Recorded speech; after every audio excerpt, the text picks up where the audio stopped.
Hello दोस्तों, welcome to NCERT warriors. मैं हूं अजीत शर्मा और इस चैनल पे आप सभी लोग का स्वागत है। जैसा कि हम पिछले वीडियो में देखे थे सेल के बारे में, उसके बाद आज हम लोग देखेंगे कि सेल के ऑर्गेनेल्स के बारे में, यानी उसके अंग के बारे में। जैसा कि आपको पता है कि जो एक सेल होता है वह क्या करता है, म्यूटेशन करता है, डिवाइड होता है अपने आप को और एक से कई सारे सेल में चेंज हो जाता है, यानी बनाता है। तो ऐसे ही जब सेल ऑर्गेनेल है, यानी जब ये एक सजीव है, लिविंग है, तो इसका मतलब है कि इसके अंदर भी हमारे ही तरह कई सारे अंग होंगे। उन्हीं अंगों को हम सेल ऑर्गेनेल्स बोलते हैं। सेल के अंदर पाए जाने वाले सभी अंगों को सेल ऑर्गेनेल्स बोलते हैं।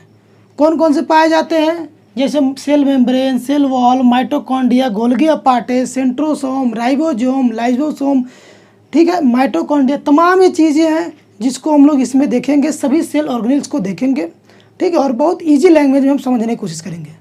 देखिए, जैसे कि आप दुकान पर जाते हैं तो क्या होता है कि जगह अगर आपको सब्जी वाली दुकान पे आप जाते हैं तो आपको आलू, प्याज, मिर्च अगर बोलेंगे तो क्या करेगा, एक थैले में भरकर ऐसे दे देता है, एक झिल्ली में भरकर वो दे देता है, ठीक। तो वो जो झिल्ली है, तो ऐसे ही कोशिका के जो सभी अंग हैं वो एक झिल्ली में भरकर, यानी एक झिल्ली में है। इसीलिए चूँकि वहाँ पर वो सब्जी दिया था और यहाँ पर ये क्या है, कोशिका है, इसीलिए इस पार्ट को हम क्या बोलते हैं, कोशिका झिल्ली या सेल मेम्ब्रेन बोलते हैं।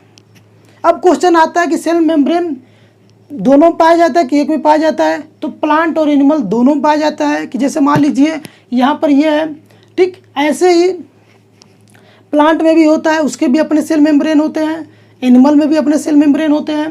अब देखिए, जो सेल मेम्ब्रेन होते हैं ये प्रोटीन से मिलकर बने होते हैं, ठीक, और इनका काम क्या होता है, ये वही सेल मेम्ब्रेन है जिसके अंदर सभी मेम्ब्रेन यानी सभी सेल ऑर्गेनेल्स क्या होते हैं, मौजूद होते हैं, ठीक है। ये समझ में आ गया। अगला है हमारा सेल वॉल। सेल वॉल क्या होता है? देखिए, यहाँ पर जब एक सुरक्षा कवच लग जाता है जो इसको आकार देता है, ठीक, जो इसको क्या करता है, आकार देता है, तो ये क्या कहलाता है, इसका सेल वॉल, यानी जिसे हम बोलते हैं कोशिका भित्ति।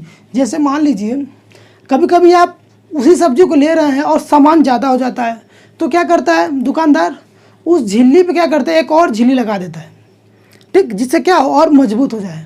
तो यहाँ पर इसको और मजबूत करने के लिए यहाँ पर भी एक अलग से वॉल होता है जिसे बोलते हैं सेल वॉल, कोशिका भित्ति, ठीक। ये जो होता है, ये जो सेल वॉल होता है ये सेलुलोज से मिलकर बना होता है, ठीक, ये सेलुलोज से मिलकर बना होता है। ये क्वेश्चन आता है कि सेल वॉल किससे मिलकर बना होता है? सेलुलोज से मिलकर बना होता है, इसलिए क्या होता है, बहुत ही कठोर होता है। इसके बाद देखेंगे जो ये होता है सेलुलोज से मिलकर बना होता है, सेलुलोज से मिलकर बना होता है, और ये क्या करता है, आकार प्रदान करने का काम करता है। ये आकार प्रदान करने का काम करता है, सेल को आकार प्रदान यानी कोशिका को आकार यानी शेप देने का काम करता है, उसके बॉडी बिल्ड करने का काम करता है, आकार प्रदान करने का काम करता है, ठीक। तो ये समझ में आ गया। अब हम बात करते हैं माइटोकॉन्ड्रिया। देखिए, माइटोकॉन्ड्रिया यानी सूत्रगणिका इसे हिंदी में बोलते हैं, और कभी कभी इसके खोजकर्ता के बारे में आ जाता है, तो इसके बारे में सबसे पहले अल्टमैन ने बताया था। अब देखिए हुआ क्या कि जैसा कि आप लोग पाचन तंत्र में पढ़े हैं कि जब हम सांस लेते हैं तो जो श्वसन क्रिया में, श्वसन तंत्र में होता क्या है कि जो ऑक्सीजन है वो हमारे हेमोग्लोबिन से मिलकर वो कहाँ पे जाता है, ऑक्सीजन, ठीक, हेमोग्लोबिन से मिलकर वो कहाँ जाता है, सीधे सेल में जाता है, ठीक, सेल में जाता है। और सेल में क्या होता है, सेल में कहाँ पे जाएगा, माइटोकॉन्ड्रिया में जाएगा।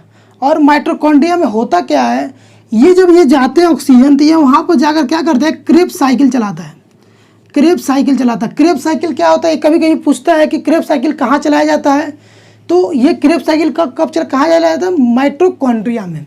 तो माइटोकॉन्ड्रिया में क्रेब्स साइकिल चलाया जाता है। होता क्या है कि जब चलाने के बाद जब क्रेब्स साइकिल ये चलता है तो यहाँ पर 38 ATP का निर्माण होता है, एनर्जी बनता है, ATP बनने का काम करता है। तो जब 38 ATP बन जाता है तो यही मिलकर इसे हम बोलते हैं 1 ग्लूकोज, ठीक, ये 1 ग्लूकोज बोलते हैं। और ये ग्लूकोज बनने के बाद क्या होता है, हमारे बॉडी में स्टोर होता है, और जहाँ जहाँ ज़रूरत पड़ती है ये फिर हम इसका यूटिलाइज करते हैं। इसीलिए इसको माइटोकॉन्ड्रिया को power house power house of the cell बोला जाता है। ठीक है, इसीलिए सबसे ज़्यादा क्या होता है, पावर होता है, इसीलिए power house of the cell बोला जाता है, क्योंकि ये एनर्जी बनाने का काम करता है। समझ में आ गया चीज़। अब देखते हैं गोल्जी अपार्टिस क्या होता है। देखिए, सबसे पहले इसका जो आविष्कार किए थे कैमिलो गोल्जी किए थे।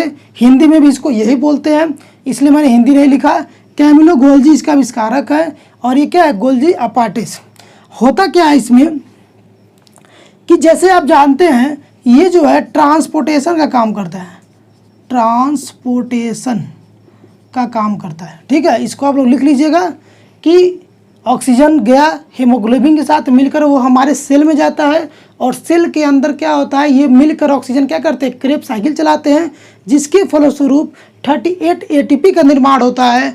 और 38 एटीपी मिलकर एक ग्लूकोज बनाएंगे, और ये ग्लूकोज ही क्या होता है, एनर्जी होता है, और इसीलिए एनर्जी बनता है, इसीलिए एनर्जी स्टोर रहता है एटीपी के फॉर्म में, इसीलिए इसको बोलते हैं power house of the cell. Golgi apparatus क्या करता है, देखिए अब ये चीज़ें बन गई, एनर्जी तो बन गया, लेकिन उसको ट्रांसपोर्ट करना भी जरूरी है। होता क्या है कि जब हम बोलते हैं तो हमारा जीभ का काम होता है, जब हम दौड़ते हैं तो हमारा पैर का काम होता है। इस तरह से अलग अलग एक्टिविटी में अलग अलग हमारे बॉडी के जो पार्ट हैं वो अपने काम करते हैं। तो कभी किसी को ज़्यादा एनर्जी की जरूरत पड़ती है, कभी किसी को कम एनर्जी की जरूरत पड़ती है। जैसे मान लीजिए मैं बोल रहा हूँ तो हमें ज़्यादा एनर्जी क्या है, बोलने की ज़रूरत है, यानी मुंह के यानी जीभ पे हमें ज़्यादा एनर्जी की ज़रूरत है। ठीक है, पैर तो चल नहीं रहा है तो पैर में ज़्यादा एनर्जी नहीं है। तो ये गोल्गी अपार्टिस यही है जो क्या करता है, पूरी एनर्जी को बॉडी से, यानी जिस बॉडी में एनर्जी जरूरत नहीं है वहाँ से उसको क्या करता है, उस एनर्जी को खींचता है, ठीक, और लाकर हमारे मुंह के पास रखता है ताकि हमारा एनर्जी बना रहे। और फिर जब हम चलते हैं तो कुछ एनर्जी को ले जाकर नीचे कर देता है। यानी इस तरह से वो क्या करता है, जहाँ जहाँ जब जब आवश्यकता पड़ती है, जिस जिस पार्ट में आवश्यकता पड़ती है एनर्जी की, उसको भेजते रहता है, और इस तरह से एक कंट्रोल बना रहता है, एक बैलेंस बना होता है। तो ये क्या काम करता है, ट्रांसपोर्टेशन का काम करता है। जो भी एनर्जी बना है उसको ट्रांसपोर्ट करने का काम कौन करता है, ये गोल्गी अपार्टिस करता है। समझ में आ गया होगा आपको अच्छे से। ठीक, इसके बाद बात करते हैं सेंट्रोसोम, जिसे हम तारकाय बोलते हैं, और इसके आविष्कारक कौन है, बोबरी। इसके आविष्कारक कौन है, बोबरी। अब देखो होता क्या है, ये करता क्या है, ये जो काम करता है वो सेल डिवीजन का काम करता है।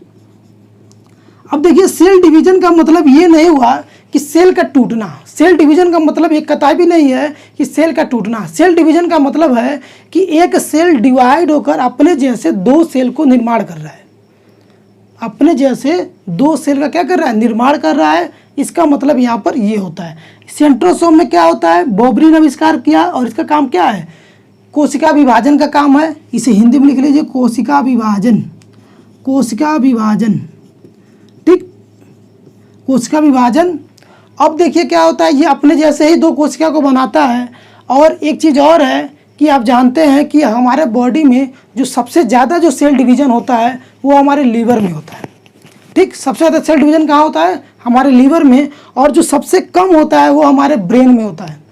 ठीक, क्यों, इसी, लेकिन आप ये सोचेंगे, अभी समझ में आ गया, लेकिन आप ये सोचेंगे जो कैंसर इसी की वजह से, देखिए अगर ये बैलेंस वे में धीरे धीरे नॉर्मल तरीके से अगर डिवीज़न होता है तब तो ठीक होता है। लेकिन कभी कभी जब क्या होता है, अनकंट्रोल सेल डिवीज़न शुरू हो जाता है तो हमें कैंसर की शिकायत हो जाती है।